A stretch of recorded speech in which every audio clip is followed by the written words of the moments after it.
Hello, Namaskar, and welcome to this very special edition of Sikkim Chronicle. Sikkim Chronicle especially स्टुडेन्ट्सहरूको हितलाई ध्यानमा राखेर यो कार्यक्रम सुरु गरिरहेको छ अनि यो कार्यक्रममा हामी विशेष त डिफ्रेन्ट कलेजेस युनिभर्सिटिजहरुमा गएर कुराकानी गर्नेछौँ अनि यी युनिभर्सिटी र कलेजेसहरूले अफर गरिरहेको जति पनि कोर्सेसहरु छ जति पनि उहाँहरूको कोर भ्यालुजहरु छ यो बारे कुराकानी गर्नेछौँ किनभने धेरै विद्यार्थीहरु स्पेशली आफ्टर क्लास 12 उहाँहरु स्टेट अफ कन्फ्युजनमा हुनुहुन्छ आफ्नो करियर चोइसेसलाई लिएर र यसै क्रममा आज हामी आइपुगेका छौं मेधावी स्किल युनिभर्सिटीमा अनि हामी आज कुराकानी गर्न लागिरहेका छौं यस युनिभर्सिटीका भाइस चान्सलर डाक्टर अमिया सिंह सँग sir welcome to Sikkim Chronicle and thank you so much for letting us to come to your university even हम लोगों के लिए भी this is for the first time that we have got this opportunity to understand Medhavi Skill University. Let me ask you at the very onset how would you define fundamentally the skill university? So first of all, thank you for getting your time to visit our university and taking this brief for the Sikkim and other geographies. Before going to Skill University, let us understand what is skills. Right. So there are basically three things I will define in this way. One is knowledge, other one is skills, third one is employability. Now if I just give you a very example practical, knowledge is about basically gathering information. Skills is about when you do deliver things. Employment is something different. Employment is next to skills. Giving an example, if I say if you have to make a pizza and if I talk about the knowledge part, then someone needs to know how to get the flour and how to make the dough, how to prepare it. That is the knowledge part. He understands how to do it. But until he does it, he will not get the clarity that if the knowledge part, the process he has learned, it will work or not. Mm-hmm. So skills is about, let's say someone as a part of hobby also trying something to make pizza at home and feeding the family. We can say he is not fully skilled but semi-skilled, we can say, if on a regular basis, because he or she has clarity that okay, this method is working and he is repeating at some occasion. So that's, you can say, semi-skilled. But industry, when we come to industry or employment, it is like when you go to a Domino's or a Pizza Hut, they have to make 200 pizza in a time-bound manner, not to avoid any delay, and the exact uniform size on a particular scale with the same quality. This needs a lot many practice, right? So this is what employment and employability is all about. Right. Now you can see, so when I talk about Skills University, our main agenda is how to make youth job ready or employment ready in a very less span of time, because the attention span of youth is also decreasing. So we are trying to optimize the industry's expectations with that of the current capability of the youth and developing a very fast forward process to do it. So if you ask me again, coming back to your question, that fundamentally a skill university, how we look like, we are more employment focused, and in that same 3 years of time where the student is supposed to spend at any other university or any other college, our processes, academic processes is designed and in such a way that we can bring this 200 capacity wala pizza banane wala thing in that student. So how that capacity will bring within that 3 years, that is just to give like the same thing applies to paramedics, same thing applies to IT. So when they will be ready like that within 3 years, then the industry is ready to pay very high salary for them, better than the usual entry point that because they are almost industry ready. So that is what I will define with the vision of a skill university. So it's been 1 year of journey of MSU, right? So I just want to ask you, how the academic practices are different from the regular university here in MSU? Right. So academic practices are very core and in fact everything of any higher education system. But we need to understand now higher education as compared to 40 years back, it was more of a purpose to know more, because there was no such industrialization. It was a purpose to know more. And if you have a degree and all, then you have a government job. It was the era. But now the demand of, when we talk about employment focused education, which higher education is a mandate now, higher education is no more about what you learn, it is more how you learn. Now this, we are focusing on this how we learn fact, because if you have to make them industry ready, these things are very important, which was never focused in so far in a traditional education system. So this needs a lot of innovation. If we want to integrate what we learn and how we learn, so what we learn will give them the skills and the basic core skills and the knowledge and all that will give. How we learn will bring the soft skills in them and the problem solving approach with them and the self-driven and more self-led way of doing things. And that's how the more confidence comes. Confidence will not come if someone will do a demonstration for you. It will come when you will do things and you will find your own way to do it. So that's why our approach is there. Now, what we are innovating in different fronts. If you look at any higher education system, so there are basically few parts. One is infrastructure. Coming to infrastructure, we have our own set of state-of-the-art labs, but that is not sufficient. Right. When we talk about industry scale, it has to be industry as a campus. So we have every sector, we have identified our industry partner where the student will go, and we have very strategic tie-up with them. So it is not just students, they participate with us in many ways. And so those are our industry as our campus. So there the student will go and spend 1 year. Okay? That is an infrastructure part. Then coming to learning environment. Learning environment for a youth is completely different from a school. Today, if I am expecting the students to be self-responsible, to behave in a professionally in a industry arena when they go immediately after 3 years, then I need to nurture them as academic head or as a responsibility of them, their life, to give that environment so that they will do all the mistakes here and they will learn. So that is more subjective to how the baseline of the student that we receive. So like here, the students' behavior is different than someone in the east or someone in the south. So this is a more subjective approach. So we design it very carefully so that we give them sufficient space to do things on their own way and do all mistakes, more of a behavioral attitude corrections. Like there are so many guidelines in the academic framework. We try to be flexible with them, like with their learning environment. We have started giving them like, okay, in the first year, you have to, in the first semester itself, we have kept a course like Introduction to Learning in 21st Century. They must learn how they should learn, right? Before entering the core and all. And then going forward, we are keeping it like every semester, there is a portion which they have to finish by themselves. So one day they do not have to come to campus. We have our LMS system, we'll set them the thing. So next week they will come and they will do the assessment of that what they have covered. So that brings they can be on their free time and own, let's say on Saturday, someone has any, they can go to home and they can study at night if they are comfortable. So that we give them freedom so that the responsibility come. Right. We cannot treat youth the school's way of, okay, you do this thing and do that thing. That way we cannot make it responsible. So this is a learning environment practice.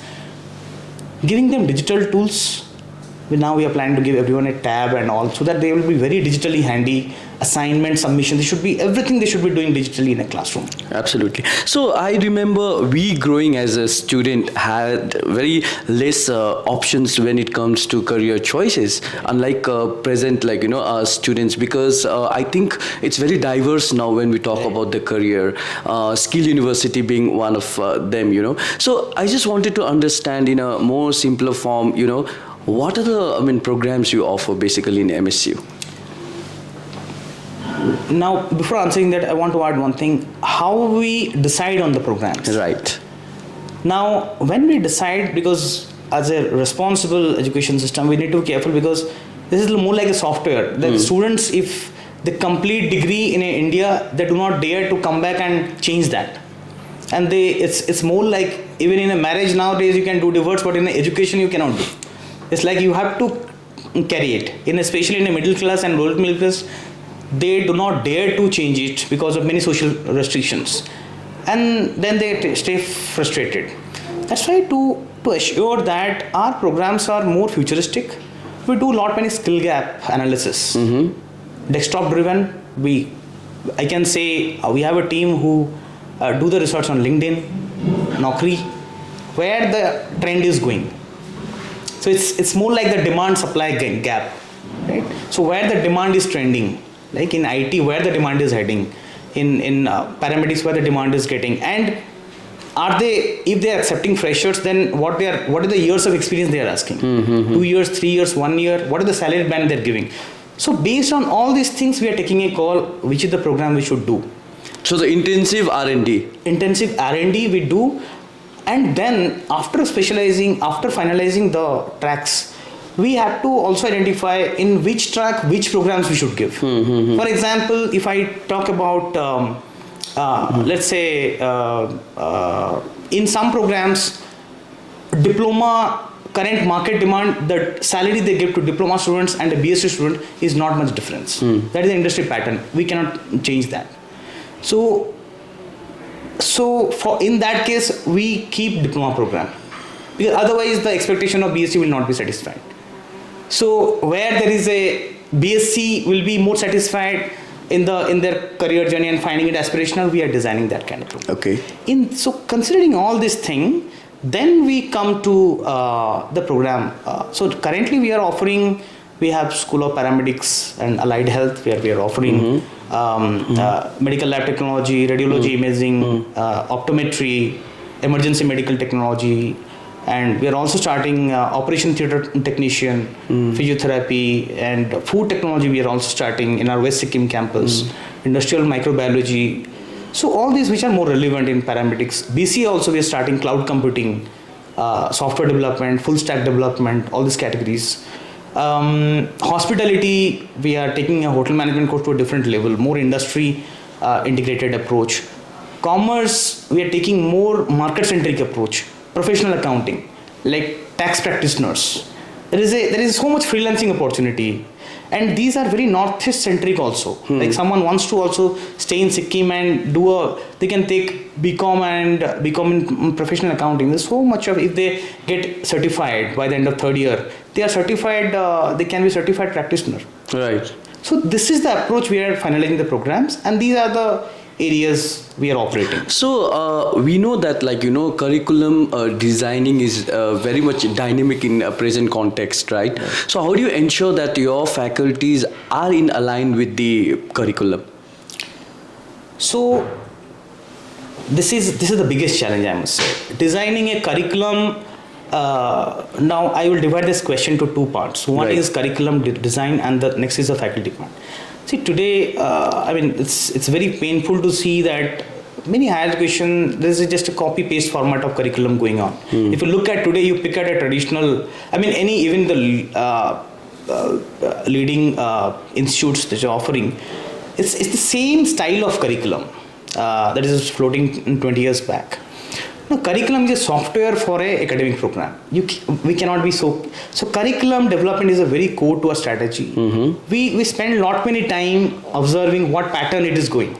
The trend. Right? Even if it is software development, let's say it was an old trend. It was existing 10 years back. But now the software development trend has taken a new dimension. I cannot bring the same curriculum here, right? So this is on a curriculum thing also, we are more industry aligned.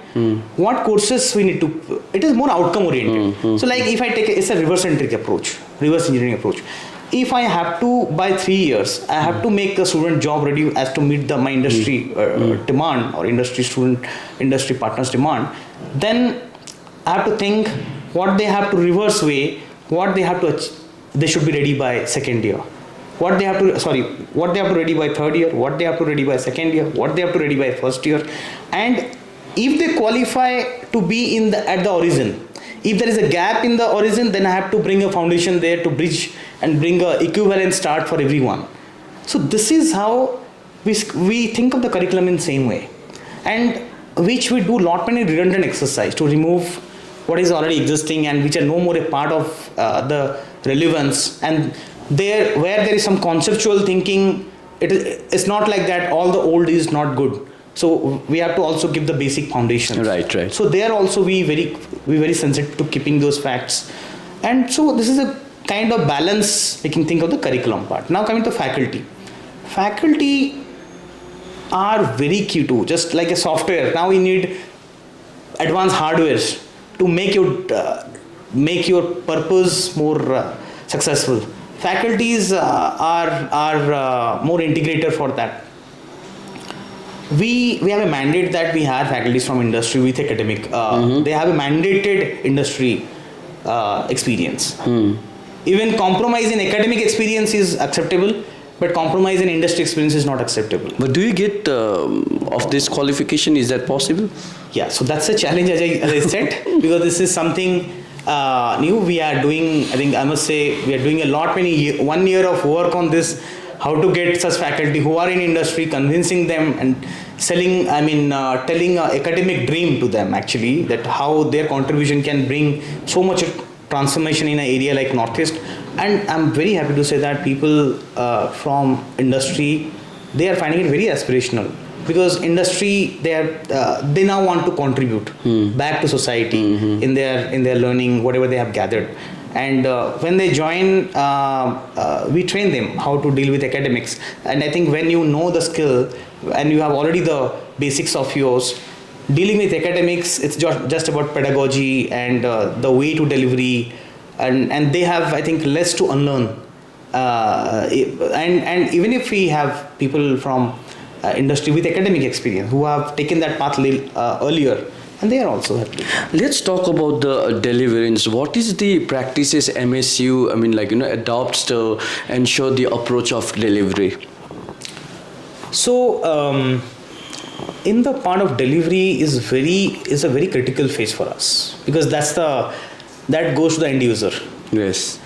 In a delivery, the first part is like as I mentioned to my first point, that how they learn it. That is about delivery. So our 60 to 70% delivery is more by doing. So that is more matching to the behavior of the youth. They have less patience in the social media age, less attention span. So that takes care of that. So their interest now is arrested when we make it 60-70%. Now when we say learning by doing, it is not necessarily in the lab. It is more about everywhere. It comprises of learning in the lab, more outside problem solving, field trips, visiting industry, dealing with doing some analysis, doing some research.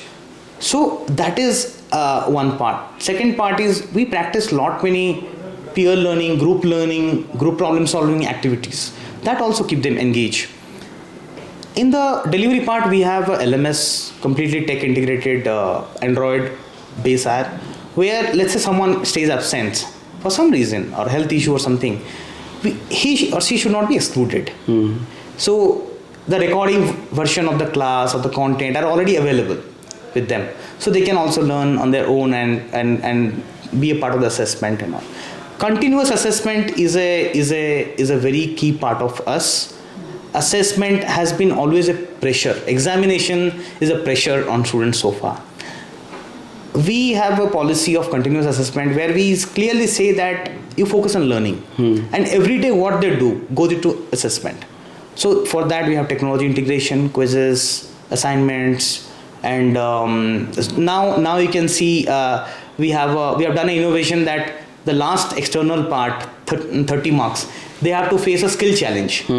Like Which is going on right now. It's actually going on right now. So usually India has been participating in world skill competitions since last few years. We are trying to prepare our students for that. Like Northeast participation in that is very low. So how to build a DNA as a part of curriculum for that. So youth, when you take competition, they get very sporty. Taking academics as a competition and getting sporty is very something innovative. So this is we share the challenge with them from 10 days back, and we improvise them on the last day, and they have been given 6 hours to complete a professional task. And that's how they also know how a professional task looks like. It is not what they do there. And so these are the improvisation, and faculty as a facilitator, not as a that traditional kind of master in the class. So this kind of empowerment to student and youth, so that they should feel it like from the first day itself, they're in an adult environment, not in a school environment. So Right. that is how we are doing. Let's slightly focus the discussion towards the new education policy. So this policy, I mean, has been taken up with a vision to bring or transform and new changes in the education system, especially in context to Sikkim, keeping every stakeholders point of view, right?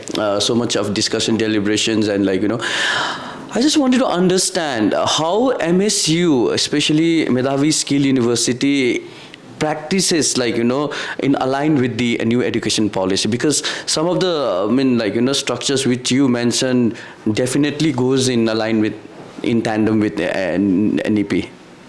Yeah. So National Education Policy 2020, this guideline is a very breakthrough approach that has come through. But every education system needs to innovate within those guidelines. Yes. And we believe that we have been very lucky that we are born after NEP and in the post-pandemic world. That is, we consider as a blessings for us. Boon. Because so we didn't dilute our DNA.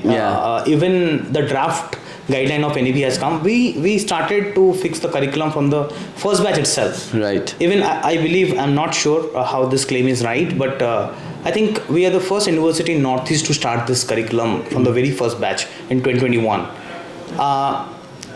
So which talks about giving a major and giving a minor and exposing to skill electives and vocational. These are the guidelines, basic guidelines, which every university has to follow. How we innovated through it is our majors are more industry aligned. Minors getting a job. When I said that our objective is getting an employment for the student. But now the challenge is getting a job. If someone is skilled, he can get a job. Employability is getting a job. But the main challenge is further career growth. Many, even in paramedical or any sector you see, someone is talented to get a job, but he doesn't have the skill to grow further. Scaling up. Rise further. So for that, you need certain skills. For example, healthcare. If you have a data analytics skills, right, you can be an additional hand or additional resource for your nursing home or for the hospital. You can contribute to business, or you can understand the pattern of your patients, or which diseases are going ahead, or what is the trend that is going on. So we are exposing such kind of, for the MLT, data analytics, or organizational leadership. Let's say someone wants to have a startup after that. He doesn't want to, his father has a family business. He's doing a BBA. He can take a innovation and entrepreneurship minor. So our minors are very fixed and very career progression specific, not job specific. Major take care of the job entry. Minor take care of the adding the wings to go further. Now, along with that, we have skill electives in the initial year, where someone explores what I like to do. Like they can take anything, because many of the decisions that we make today is social driven decisions. Yes. Influenced by parents, society, friends, teachers. But we give them enough chance that you can change. You try it. You have a scope of 3 courses to try in different domains and see what is working. who know that you have entered as paramedics and you may love hospitality. So that is they're trying, and fortunately we are seeing they're changing for a bright future. So that is something we are taking care of, and there is much more freedom in a flexibility also. So let me briefly touch on this National Credit Framework. We know that this is a program of integrating skill with the education. Well, what is your point of view on this program? As a part of NEP, I must say for especially for a skill university, National Credit Framework is a complete game changer. It is. I believe it is so much of power within it to transform the social landscape, the social mobility landscape. Now, in the National Credit Framework, experience has been taken as a way to creditize. Now, that is something like, let's say someone is a freelancer in photography or in a mass communication and a diploma, and he has a 3-4 years of freelancing experience. Now that 4 years of experience also we can, if he comes to us, then we'll evaluate, do the assessment, and we can creditize that okay, you do not have to complete the entire 3 years in your bachelor's or 2 years in your bachelor's. You may have to complete 1.5 years. So same for the 8th class or the school dropout in automobile engineer. So now this is something, a breakthrough for those who are already in an unorganized sector or working thing, but somehow couldn't complete the education. So this skill, the vocational, so far in industry, in Indian landscape, the vocational track was more of a different, and the education track was different, right? That kind of perception was there. Now NCRF is a bridge to that. And I believe that this is because, see, now that guy who was working in a garage and earning, let's say, 10,000 or 8,000, now he can also work in a company like Mahindra as after 3-4 years after completion, he can get a 50,000 job. Yes. All right. So let me ask you how the programs are industry led, and how do you think that the students can be made industry ready for the programs? Right. So when we say industry led, it is very core to our DNA from the first day.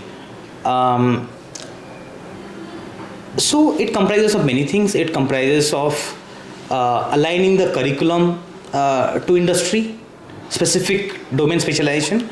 It comprises of industry oriented faculties with us who comes from industry. It comprises of current industry employees, professionals who are also our guest faculty or adjunct faculty, who also take online classes and like that. It also, industry is not about, for many industries outside, but we can also create an industry environment inside the university. So as in principle, if you look at in the delivery process in any professional course, when we teach in a lab or something, the only thing who is missing is customer or the consumer. If I am expecting the student to behave professionally when after 3 years when joining a company or any organization, I have to also give them an environment to deal with real customers, real consumers, real patient. And so for that, we have a principle as a fundamental practice. We are also, every school is having their own industry inside campus. So School of Hospitality, let's say, have their own restaurant for the public. So they can come and they can do everyday practice. Healthcare also similar way, we are trying to open now very soon the diagnosis center for the public. So when they will come, they will do it's a kind of outer service for them. So management people can take the problems of the of the nearby industries, MSME industry and all. They can work in the consultant for them, faculty and combined together. So this is a practice we are trying to build a DNA. Now, if I look at the industry engagement part, we are almost keeping 30 to 40% of industry engagement in our curriculum, which is very significant. And we are dividing into 3 components. One is industry experience, other one is industry transition, other one is industry immersion. So when it's first year is about industry experience, the theme is, so you experience the industry from a far view, understand end to end what is happening, how departments, and after that when they go to course, they can connect because they have taken an early view of it. Second is industry transition. This is because we have a mandatory 1 year for the Sikkim student we have a mandatory 1 year outside of Sikkim work experience as a part of within their degree. It is not outside. Now, before they go to work there, we have this industry transition. So industry transition, they will go and engage, work with for 3 months with the nearby industries, be it hospitals, be it commercial firms or anything. And in that semester, the basic difference between an academic and an industry is academics is run by courses, industry is run by processes. Right. So when we teach in the early years the courses, more aligned to industry, but before the transition to the 1 year of immersion program as an apprentice, they have to consider many process oriented courses which are more aligned to industry. For example, let's say for a management, how a procurement happens from a need to a procurement, how HR recruitment happens from a need to that. So they do entire process wise. So all that courses they have done in the initial years. In this semester, they try to fit them and solve problems in a more SOP way. And then when the industry, then they finally in the industry immersion, they have planned to go to work there 1 year in a metro. That why we have made it a mandate, because the students in Sikkim, most of them have never been to outside.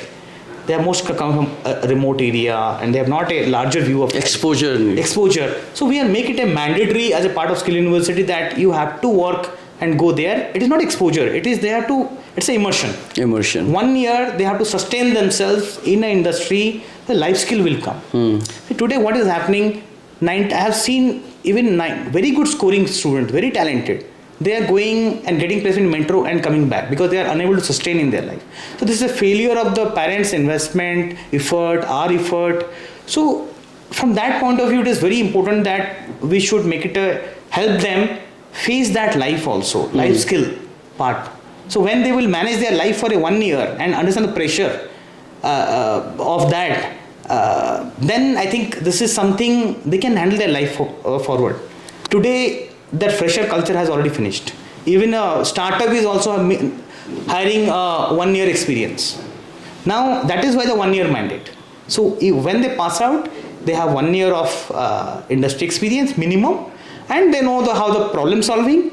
And in some cases where the industry is more certification driven, for example IT, healthcare, it is also more certification driven. You need to be some other industry certification required to be made.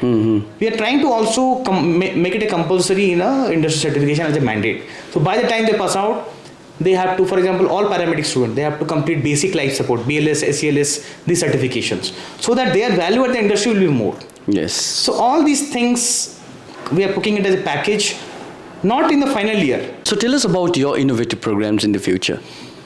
So, considering this now, the ecosystem is now flexible and brought lot many freedom for universities to experiment and go and bring lot many innovation into the space.